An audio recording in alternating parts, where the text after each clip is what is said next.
ఆ డైరెక్టర్ తెలివితేటలని ఎంతైనా మనం మెచ్చుకోవాలి. సుధీర్ వర్మ చాలా బాగా స్వామిరారా, ఇంకేదో పిక్చరు, ఇవన్నీ దోచి, ఇట్లాంటి పిక్చర్స్ని కొంచెం వినూత్నంగా కొత్త రకంగా సినిమా తీయడంలో సిద్ధాస్తుడు. చాలా ఈ సినిమా కూడా నాకు కొంచెం కొత్త సాహిత్యం, కథలు వీటితో పరిచయం ఉన్నందువలన కొత్తగా అనిపించింది. కొత్తగా రాశాడు కొత్తగా అది తయారు చేసుకున్నాడు. చాలా అంటే చూజీగా మన రవితేజ ఉంటాడని తెలుసు, కానీ మరి ఇంత డిఫరెంట్గా ఉంటాడని నాకు తెలీదు. మొన్న వాల్తేరు వీరయ్యలో రవితేజ చేసిన క్యారెక్టర్ చాలా సెలెక్టివ్గా ఉంది, చాలా డిఫరెంట్గా ఉంది, చాలా ఎక్స్క్లూజివ్గా ఉంది, చాలా ఎక్స్ట్రాడనరీగా ఉంది. నిజంగా చెప్పాలంటే వాల్తేరు వీరయ్యలో మరి ఎవరికి కోపం వచ్చినప్పుడు కూడా చిరంజీవి అంటే ఎట్లాంటి ఎఫర్ట్ పెట్టాడో రవితేజ కూడా అంతే ఎఫర్ట్ పెట్టాడు. బాగా అంటే కాంపిటేటివ్గా యాక్ట్ చేశాడు. ఎవరు గొప్ప ఎవరు తక్కువ అవి తీసి పక్కన పెడదాం, మనం ఆ జోలికి వెళ్ళొద్దు, కానీ బాగా అది అంటే ఆయన తాలూకు అభిమానుల్ని బాగా రంజింపజేశాడు. దాని తర్వాత ధమాకా అనే సినిమా వచ్చింది. అది కూడా డైరెక్టర్ అంత పెద్ద నా దృష్టిలో అంత స్తోమత ఉన్న డైరెక్టర్ కాదు, కానీ అక్కడ కేవలం రవితేజ తాలూకు ఆ ఇంట్రెస్ట్తోని రవితేజ అంటే ప్రజలకి ఏ తరహాలో నటన చేసినట్టయితే ఇష్టపడతారు అది బాగా వంట పట్టించుకొని ఈవెన్ ధమాకా కూడా చాలా బాగా చేశాడు. ఆల్మోస్ట్ ఆల్ ధమాకా కూడా వాళ్ళ అభిమానుల్ని చాలా చాలా చాలా మెప్పించింది అన్నమాట. ఈ సినిమా దగ్గరికి వచ్చేసరికి ఏమిటి రావణాసురు అంటే ఆ డైరెక్టరు చెప్పగానే చెప్పాడండి. ఒక వ్యక్తి సమాజంలో వ్యక్తి రాముడిగా ఉంటే ఆయన హీరో కాలేడు.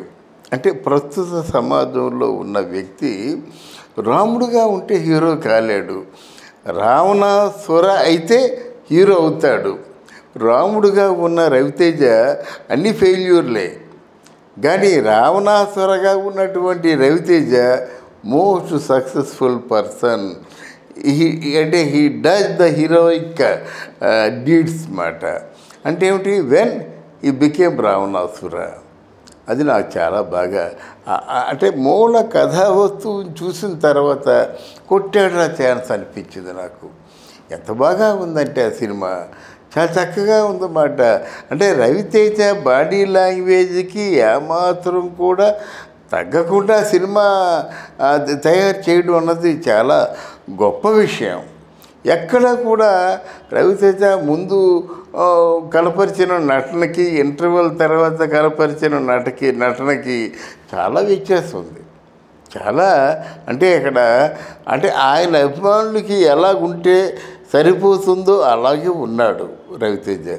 అయితే నాకు కొంచెం కొంత నా వరకు కొంచెం చికాగా అనిపించింది ఏమిటంటే, ఆయనకు ఒక హీరోయిన్ లేకుండా మొత్తం 5 హీరోయిన్లు చేశారు. ఈ 5 హీరోయిన్లతో మనకి కొంచెం ఇబ్బందిగానే ఉంటుంది అన్నమాట. ఒక ఐడెంటిటీ ఉండదు, ఒక ఎస్టాబ్లిష్మెంట్ ఉండదు, ఒక రొమాన్స్ కానీ, ఒక కెమిస్ట్రీ కానీ, లేకపోతే ఒక డ్రామా కానీ, అవి కొంచెం మనకి కొంత నేను ఎందుకు అక్కడ I was not happy with the 5 heroines.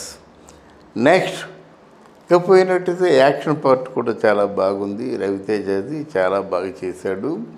ఎంతవరకు యాక్షన్ పార్ట్ చేశాడంటే రవితేజ మాత్రమే ఈ యాక్షన్ పార్ట్ చేయగలడు అనేలా చేశాడు. తర్వాత మీకు విలన్లు హీరోలుగాను, హీరోలు విలన్లుగాను చూపించేటువంటి తత్వం ఈ డైరెక్టర్ సుధీర్ వర్మకి ఎలా వచ్చిందో కానీ ఆ విలన్ తాలూకు క్యారికేచర్ కూడా చాలా బాగా ఉంది. ఇప్పుడు అదే కావాలి ఈరోజు ప్రేక్షకులకి. ఏంటంటే ఇప్పుడు విలన్ అంటే ఆ బుగ్గ మీద ఒక పెద్ద ఉలిపిరికాయ, నెత్తి మీద పెద్ద ఘాటు, ఇవన్నీ ఉండవలసిన అవసరం లేదు.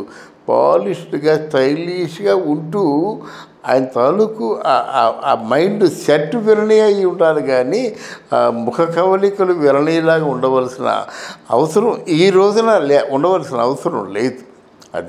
అది నాకు చాలా బాగా నచ్చింది. అంటే విరళ క్యారెక్టర్లు కూడా తీర్చిదిద్దే పరిస్థితి చాలా బాగుంది. తర్వాత మ్యూజిక్ కూడా చాలా బాగుంది. కెమెరా అంతా కూడా ఆయన రవితేజ వేగానికి తగ్గట్టుగా ఉంది. తర్వాత నాకు గొప్పతనం ఏంటంటే వాల్తేరు వీరయ్య, తర్వాత ధమాకా, ఇది మూడోది హ్యాట్రిక్ కొట్టాడు రవితేజ గనక. ఇక మళ్ళీ రవితేజ మళ్ళీ ఒక సీజను రవితేజ దౌద్దేమో అన్నటువంటి ఆశ్చర్యం, ఆనందం కలుగుతుంది. డెఫినెట్గా రవితేజ మంచి ఒక పుల్లిస్తుంది అనేటువంటి నమ్మకంతో నేనున్నాను. ముఖ్యంగా రవితేజ పెర్ఫార్మెన్సు మునుపటి పెర్ఫార్మెన్స్ లా కాకుండా కొంత డిఫరెంట్గా నాకు అనిపించింది. ఎందుకంటే ఆ రావణాసుర అనేటువంటి ఎస్టాబ్లిష్మెంట్ వచ్చిన తర్వాత కంప్లీట్గా ఆ మూమెంట్ మార్చేశాడు. ఆయన తాలూకు ఆ బాడీ మూమెంట్ అంతా మార్చేశాడనమాట.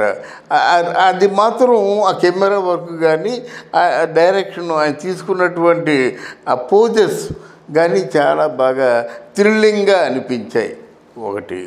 రెండవది ఏంటంటే ఫైట్స్ చాలా థ్రిల్లింగ్గా ఉన్నాయి. తర్వాత రవితేజకి తగ్గట్టుగా ఉన్నాయి.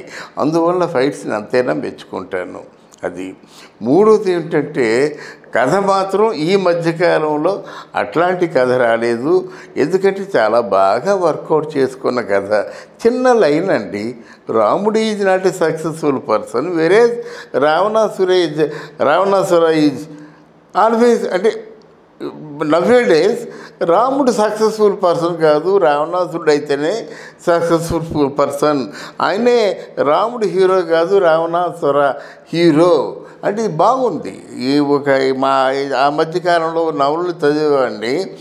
ఎవరు అంటే మనకి కొంతమంది రైటర్సే వాళ్ళ హీరోలకేమో విలన్లు పౌరాణికలో దుర్యోధన, దుశ్శాసన, కుంభకర్ణ, రావణాసుర అని పేర్లు పెట్టేవాళ్ళన్నమాట. అందువల్ల చాలా థ్రిల్లింగ్గా నాకు అనిపించి ఆ నవలను విశేషంగా చూసేవాడిని. వాళ్ళకు కుంభకర్ణ, ఈ నవలలో ఆ పేర్లు చూసిన తర్వాత వాళ్ళకి ఇచ్చిన క్యారికేచరు చాలా డిఫరెంట్గా ఉండేది, చాలా విరోచితంగా ఉండేది అన్నమాట. అది దీంట్లో కనిపిస్తుంది. సో ఓవరాల్గా రవితేజ తాలూకు విజయ యాత్ర ప్రారంభమైంది. Go ahead, congratulate